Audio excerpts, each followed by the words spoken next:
लाथायला संसार केला षडूर्मीचा जन तन धन केले तृणाही समान लाथायला संसार केला षडूर्मीचा तुका म्हणे आता आम्ही मुक्तीचे माथा लाथायला संसार केला षडूर्मीचा पांडुरंगा गुरु प्रथम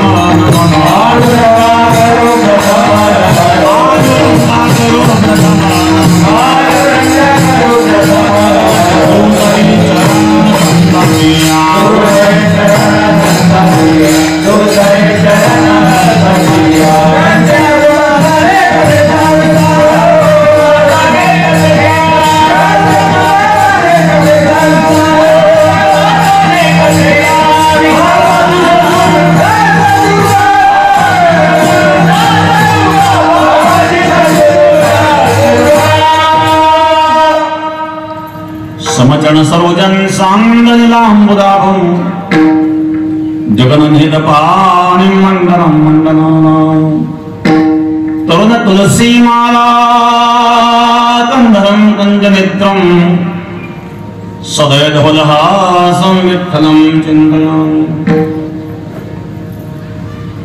ओम नमो ज्ञानेश्वराय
ध्यानमुदं गुरुर्मूर्ते पूजामुदं गृहपदं मंत्रमुदं गुरुर्वाक्यं मोक्षमुदं गुरुकृपां गंगाविशुद्धं नितपादस्पर्शं सरोवेष्टितं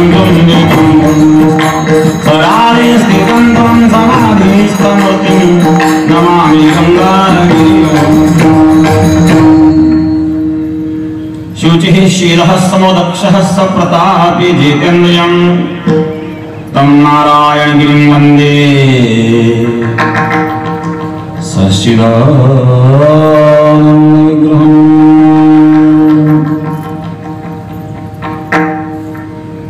सद्गुरु योगराज गंगागिरी महाराजांच्या कृपेने सद्गुरु श्री नारायणगिरी महाराजांच्या आशीर्वादाने सद्गुरु गंगागिरी महाराजांच्या 118व्या पुण्यतिथीच्या निमित्ताने असणारा हा योग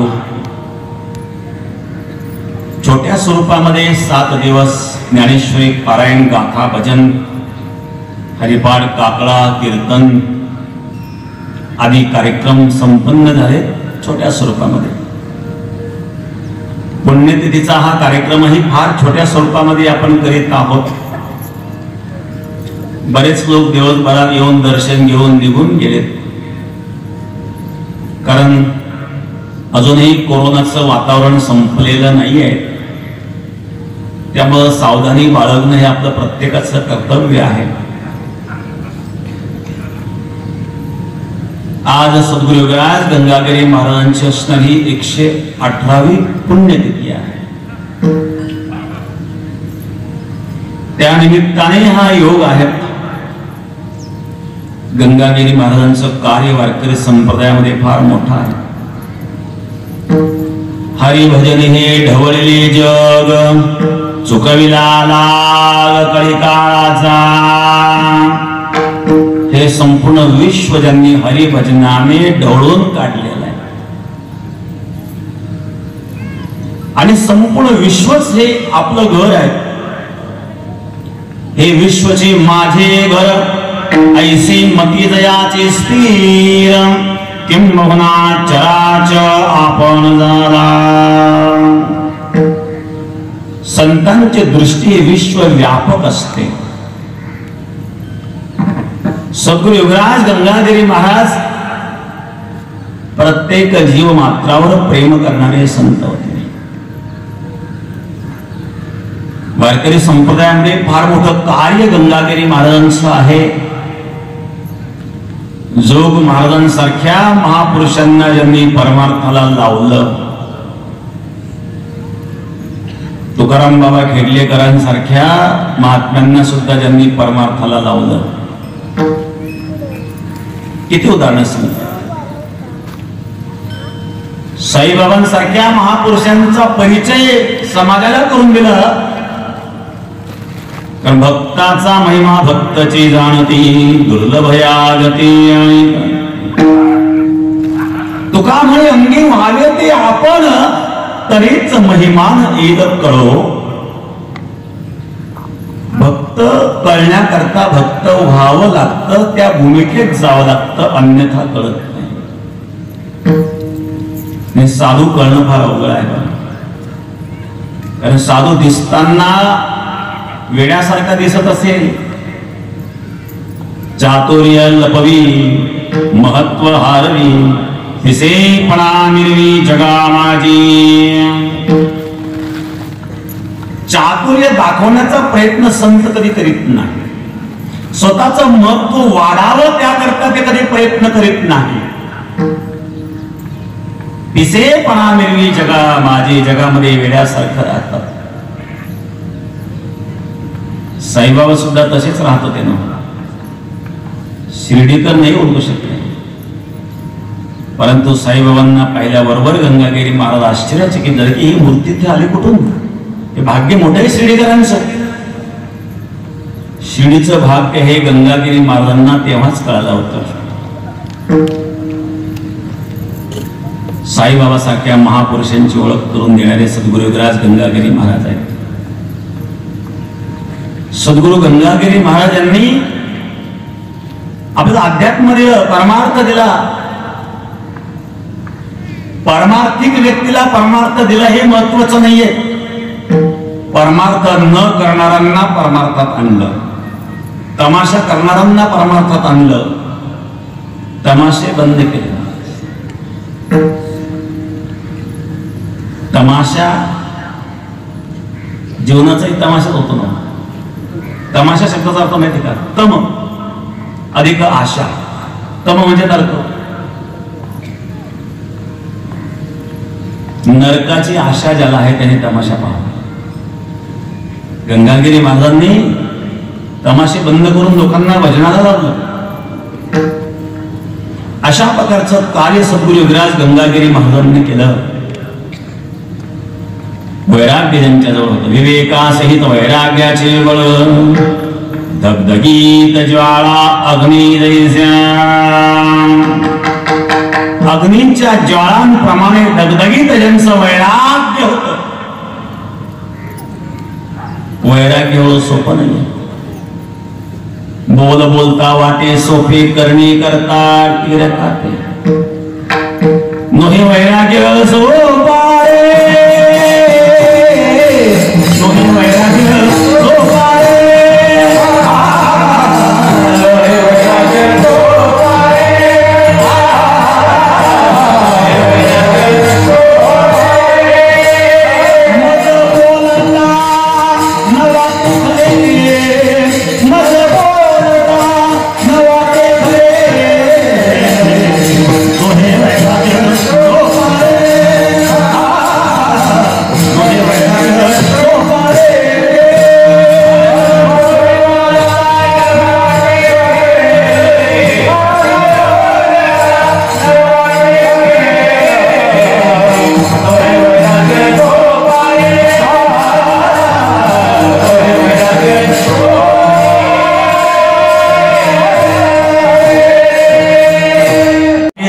करणी करता टेर कापे, नोही वैराग्य सोपारे मद बोलता न वाटे। विष खावे ग्रासो ग्रासी धन्य तोची एक सोसी. घासा घासाला विष पचवणं जसं अवघड आहे तसं वैराग्य पचवणं अवघड असतं बरं का. मध्ये ज्ञानेश्वर महाराज उदाहरण दिलं. पै माये पुढोनी बालक काळे नेता एकुलते एक होय का उडक तुडती मिना. होय का उदक तुडते मिना. दोन उदाहरण मौलींनी या ओळीमध्ये दिले. पै माये पुढोनी बालक काळे नेता एकुलते एक आई आहेत. आयुष्यातला बराच काळ गेला, मूल होत नव्हतं. वांज वांज म्हणून इतर महिला चिडवीत होत्या. उतारवयात मूल झालं, एकुलतं एक. आणि काळे नेता एकुलते एक, काळाने नेलं. किती दुःख झालं असेल त्यावेळेला. एकतर मूल होत नव्हतं, म्हातारपणी झालं आणि झाल्यानंतर त्याचा मृत्यू झाला. दुसरं उदाहरण दिलं. होय का उदक तुटती मिना. मिन म्हणजे माशाला पाण्यापासून दूर केल्यानंतर काय माशाची अवस्था होते. जीवना वेगळी मासोळी तैसा तुका तळमळी. पाण्यापासून मासा वेगळा राहू शकत नाही. आणि जर तो पाण्यापासून वेगळा झाला तर त्याला काय दुःख होत. त्यांना जसं दुःख होतं त्याप्रमाणे विषयाचा त्याग करताना, वैराग्य धारण करताना अशा प्रकारचं दुःख जे सहन करतात ते संत आहेत. विष खावे ग्रासो ग्रासे धन्य तोची एक सोसी. घासा घासाला विष पचवणं जसं अवघड आहे तसं वैराग्य पचवणं अवघड असतं. महाराज वैराग्याच्या गोष्टी बोलता येतात. प्रत्यक्ष वैराग्य जीवनामध्ये उतरवणं हे सोपं नाही आहे. क्वचित अनंत जन्माच्या साधनेतून एखादा महापुरुष प्रगट होत असतो. शुकाचार्यासारखे आहेत. विषय जिनोने जन्मले ते शुकाधिक दादुले. ज्यांनी जन्मता संसाराचा त्याग केला ते शुकाचार्य आहेत महाराज. ब्राह्मणाचे पोर एक खेळ सिंहानी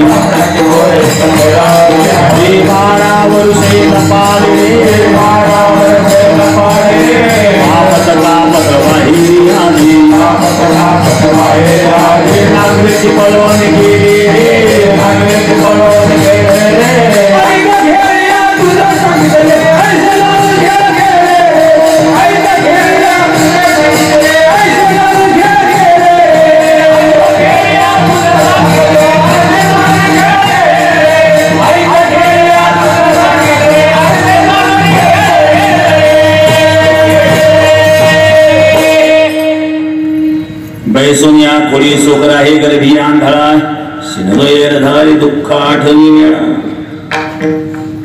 मातेच्या उदरामध्ये 12 वर्ष राहिले, बाहेर आले. कापत कापत बाहेर आले, नागरीची पडून गेले रे. असे कोणी शुकाचार्यांसारखे आहेत. हनुमानजी सारखी काम बांधडी काम बांधडी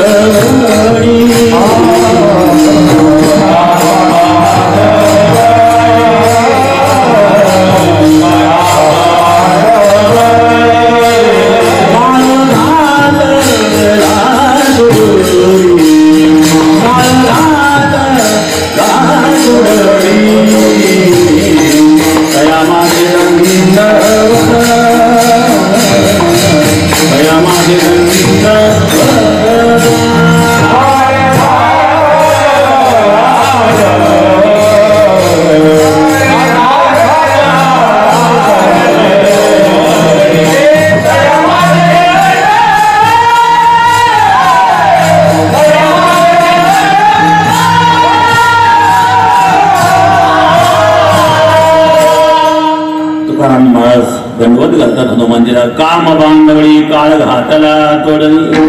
कामावर आणि काळावर विजय मिळवला. सद्गुरु गंगागिरी महाराजांनी इंद्रियांवर विजय मिळवला नव्हता. काम क्रोध बंदी कामी, काम क्रोध बंदी कामी,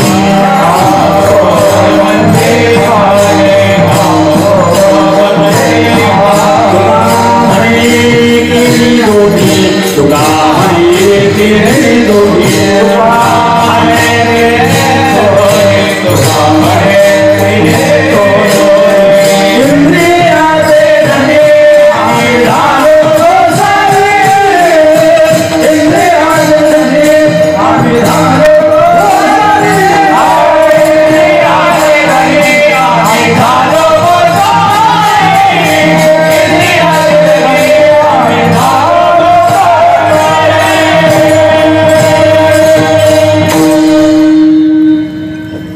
आध्यात्मिक बल,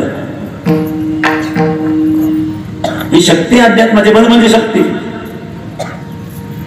ही सर्वांमध्ये येत नाही. संसारामध्ये निर्बल राहावं असं कोणाला वाटत नाही, कारण निर्बल मनुष्य जो असतो त्या निर्बल माणसाचा सर्वच फायदा घेतात बरं का. प्रत्येक क्षेत्रामध्ये, मनुष्यामध्ये सुद्धा नाही तर प्राण्यांमध्ये सुद्धा तसंच आहे. पशूंमध्ये प्राण्यांमध्ये जो बलवान पशु आहे तो निर्बल पशूंवर अन्याय करतो किंवा बलवान निर्बलाला खातो. साप सुद्धा सापाला खात असतो. बलवान साप निर्बल छोट्या सापाला खातो. मोठा मासा छोट्या मासाला खातो. मांजर उंदराला का खाते? उंदरात बल नाही म्हणून. उंदरामध्ये बल असतं तर मांजरीची हिंमत होती का? माणसं निर्बल असू नये.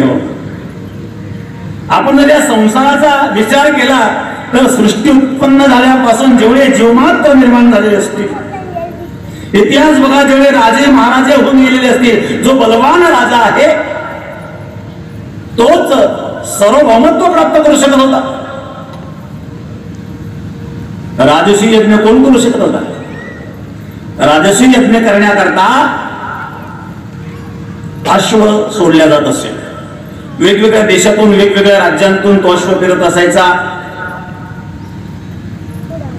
आणि ज्याने तो अश्व सोडलेला आहे त्याचं अस्तित्व ज्या राजाला मान्य नसेल त्याने तो घोडा धरायचा असो आणि त्या घोड्यावरून त्या अश्वावरून युद्ध व्हायचं.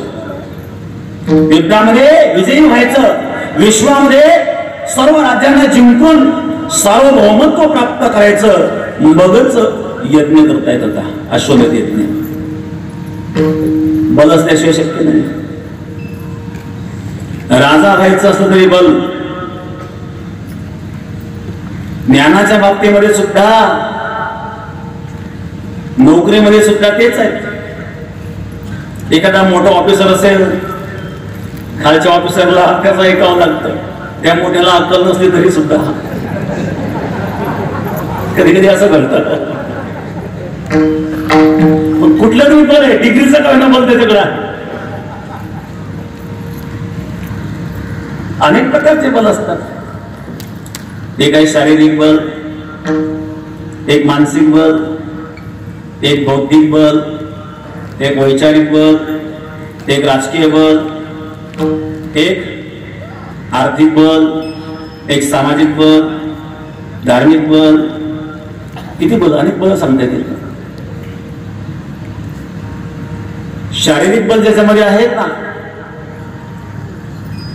तो अहंकाराच्या तोऱ्यात असतो.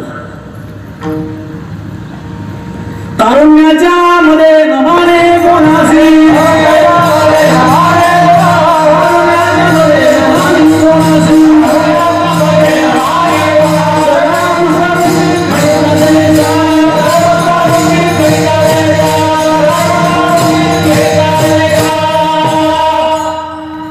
तारुण्याचा मध आहे. कोणाला मन येत नाही, शक्ती आहे. पण तारुण्याचं मध्ये टिकेल का? तारुण्य किती दिवस राहणार आहे? हळूहळू तारुण्य जायला लागतं आणि वृद्धापकाळ येतं. अंगं गलितं पालितं दशाविहीनं जातं जातं दशनादीनं जातं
आद्य शंकराचार्य महाराज चरपट मंदिर का स्तोत्रामध्ये वर्णन करतात.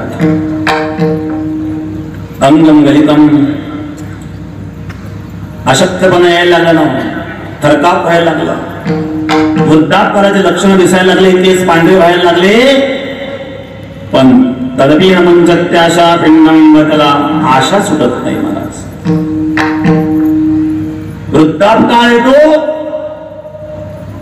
तारुण्याच्या मनामध्ये म्हैसासारखा पाहत होता लोकांकडून, पण आता वृद्ध अवस्था आल्यानंतर गेलं महाराज तारुण्य. हे टिकणारं बल नाहीये, शारीरिक बल आहेत, शरीर क्षीण होणार आहेत. शरीर शरीर शरीर शब्दाचा अर्थ आहे क्षण क्षणाला जे क्षीण होत असतं त्याला शरीर म्हणतात. शारीरिक बल, एखाद्याचं शारीरिक बल चांगलं आहे पण मानसिक बल नसेल तर, मनोबल सुद्धा चांगल्या प्रकारे असावं, दृढ असावं. मनोबल दृढ नसेल तर शारीरिक बल सुद्धा उपयोगी येत नसतं. मन के हारे हार है, मन के जीते जीत. जरासंध आणि भीम यांचं जेव्हा युद्ध चालू होतं,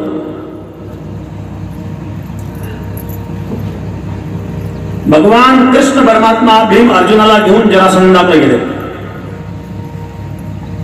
ब्राह्मणाचं रूप धारण करून. ओम भगवती भिक्षां देहि, भिक्षा मागायला. जरासंधाचा नियम होता, प्रातःकाळी उठल्यानंतर पूजापाठ आटोपल्यानंतर जी कोणी याचक आलेले असतील, आलेल्या याचकांना दान द्यावं, मगच नवीन कार्याला प्रारंभ करावा. हा दररोजचा नियम होता जरासंधाचा. आणि म्हणून जरासंध पूजापाठ उरकून एकनिष्ठ असा शिवभक्त होता जरासंध. पूजापाठ आटपून जेव्हा बाहेर आला आणि बाहेर 3 ब्राह्मण दिसले, हात जोडले, हे ब्राह्मण देवता वंदन आहे आपल्याला, काय हवंय.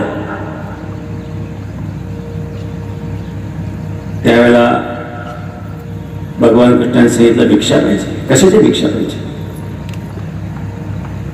युद्धाची भिक्षा पाहिजे. युद्धाची भिक्षा म्हटल्यानंतर जरासंधच मागता, तुम्ही कोण आहात? मी तुम्हाला आधीच ओळखतो, तुम्ही ब्राह्मण नाही आहेत. बघा जरासंधाची दृष्टी सांगतो तुम्हाला. जरासंधाने ज्या वेळेला अर्जुनाकडे पाहिलं, अर्जुनाच्या हाताला मध्यभागी धनुष्यबाणी खेचण्यात एक घट्टा पडलेला होता. जरासंधाने सांगितलं, अगोदर परिचय द्या. कृष्णाने सांगितलं, हा भीम, हा अर्जुन.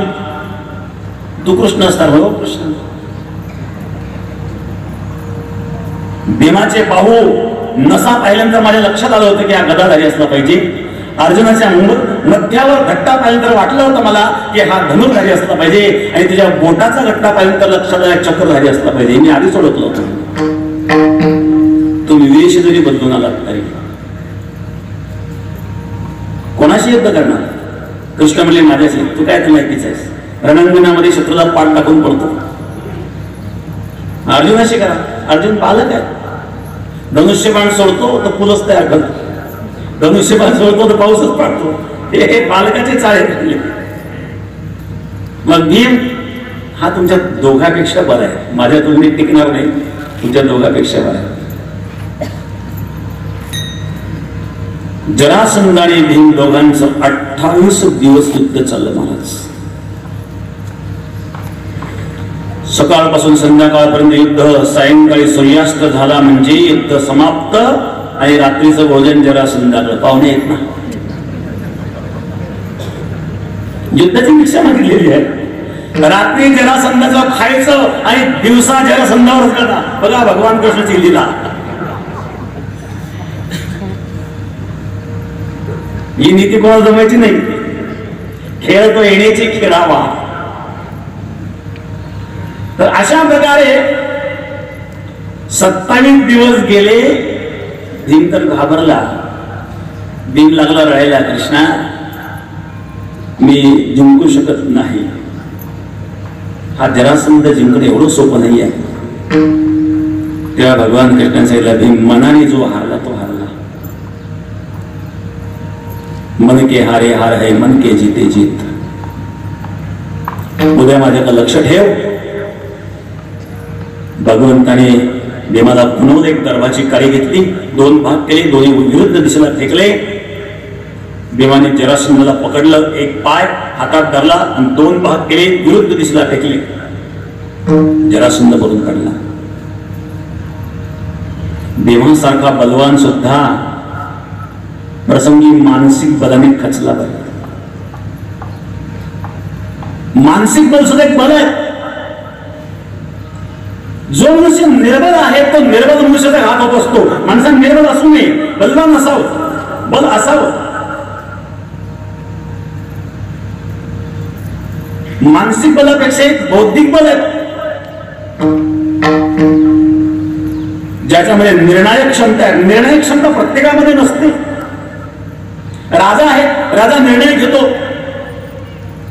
आणि सेनापती राजाने केलेल्या आज्ञेचं पालन करतो. सेनापतीचं शारीरिक बल आहे, मानसिक बल आहे. कदाचित तात्पुरतं त्या कार्यापुरतं बौद्धिक बल सुद्धा असेल, पण निर्णायक क्षमता जी राजाची आहे ती सेनापतीची नाही. राजाच्या आदेशाने सेनापती काम करतोय. मानसिक बलापेक्षा बौद्धिक बल अतिशय महत्वाचं आहे. बुद्धीची कुशाग्रता आणि बौद्धिक बल असल्याशिवाय अध्यात्मामध्ये सुद्धा प्रगती होत नाही बरं का. वेदांत शास्त्राने बुद्धीला फार महत्व दिलेलं आहे. विढाला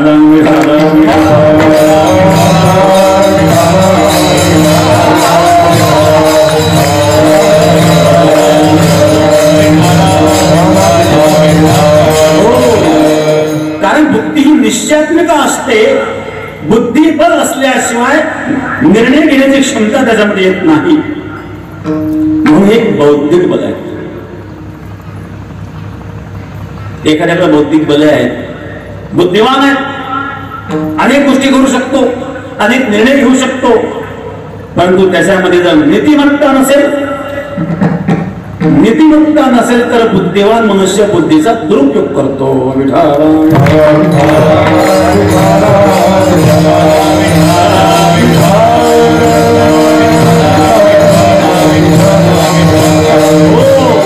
रावणाकडे नैतिक बल नव्हतं, शारीरिक बल होतं, मानसिक बल होतं, बौद्धिक बल होतं, नैतिक बल रावणाकडे नव्हतं.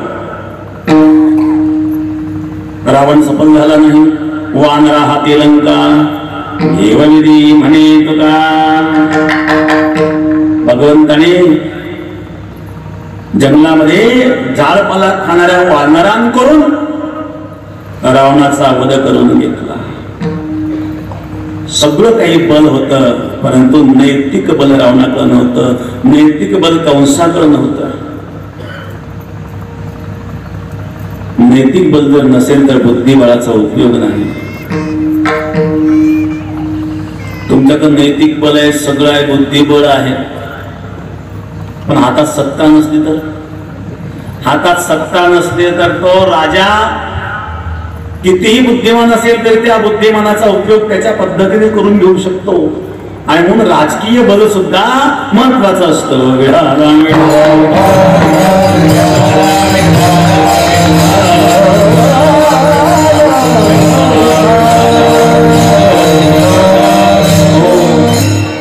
राजसत्ता ज्याच्या ताब्यामध्ये आहे तो राजसत्तेच्या बळावर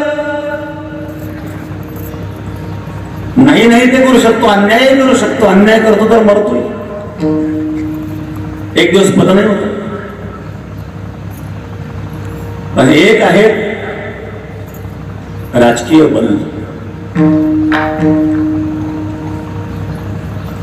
एक सामाजिक बल. राजकारणामध्ये एखादा राजकीय मोठ्या पदावर गेला आणि समाज त्याच्या पाठीमागे नसेल तर तो त्या राजकारणात टिकणार नाही. सामाजिक बलही असावं लागतं.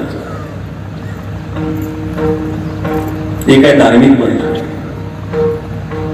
ज्याप्रमाणे राजसत्ता आहे त्याप्रमाणे पूर्वी धर्मसत्ता सुद्धा होती. एखादा राजा दिग्विजय करून आल्याच्या नंतर तो राजा प्रतिज्ञा करीत असे, अदंड्योस्मी अदंड्योस्मी अदंड्योस्मी. मी संपूर्ण विश्वावर विजय मिळवलेला आहे, आता मला कोणी दंडित करू शकत नाही. परंतु त्या ठिकाणी त्याचे जे राजपुरोहित असायचे, धर्मगुरु होते, ते त्याच्या पाठीत दंड मारायचे आणि त्याला म्हणायचे, धर्मदंडीओसी धर्मदंडीओसी धर्मदंडीओसी. अरे राजा, तू जरी स्वतःला अदंडोस्मी म्हणत असला तरी तुलाही दंड देणारा धर्म आहे. मग राजसत्तेवर धर्मसत्तेचा अंकुश असतो तेव्हा राजसत्ता सुद्धा चांगल्या प्रकारचं कार्य करते. परंतु राजसत्ता जेव्हा धर्मसत्तेत हस्तक्षेप करायला लागते तेव्हा राजसत्ता सुद्धा नष्ट होते. आणि म्हणून एक धर्मसत्ता हे सुद्धा एक बल आहे.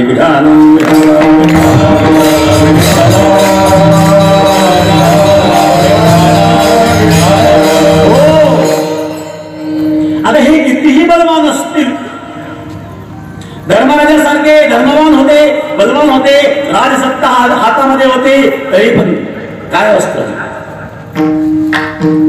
तो धर्मराजा बहुपुण्यराशी कादूत खेळे दुर्योधन हरो निकांता केली उपाधी विनाशकाले विपरीत बुद्धी. धर्मराज दूत खेळले, टिकली नाही राजसत्ता. भर सभेमध्ये द्रौपदीला नग्न करण्याचा प्रयत्न केला नाही.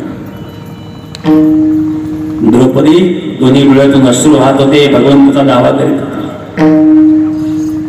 लाज रखो तुम मेरी प्रभु जी, लाज रखो तुम, लाज रखो तुम मेरी प्रभु जी, लाज रखो.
दृष्ट करत पदचोरी.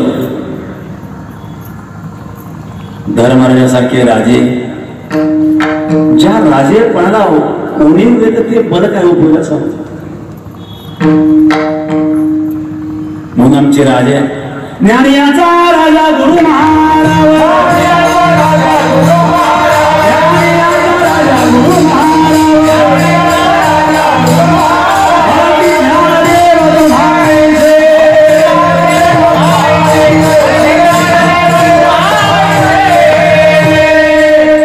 ज्ञानियांचे राजे आहेत ज्या राजेपणाला कधी उणीव नाही, जे राजेपण कधी उणं होत नाही, तसे एक वैराग्याचे एक पण आहे. विवेकासहित वैराग्याचे बळ, हे वैराग्याचं बळ संतांच्या जवळ असतं. हे वैराग्याचं बळ सद्गुरु विराज गंगाधरी महाराजांच्या जवळ होतं. आणि वैराग्याच्या बलाने जो बलवान आहे, हे बल कोणी नष्ट करू शकत नाही. ब्रह्मांडातली कुठली शक्ती हे बल नष्ट करू शकत नाही. महाराज सांगतात, असे असणारे संत, अशा बलवानांचे आम्ही अंकित आहोत आणि म्हणून आम्ही बळीवंत आहोत. प्रथम चरणात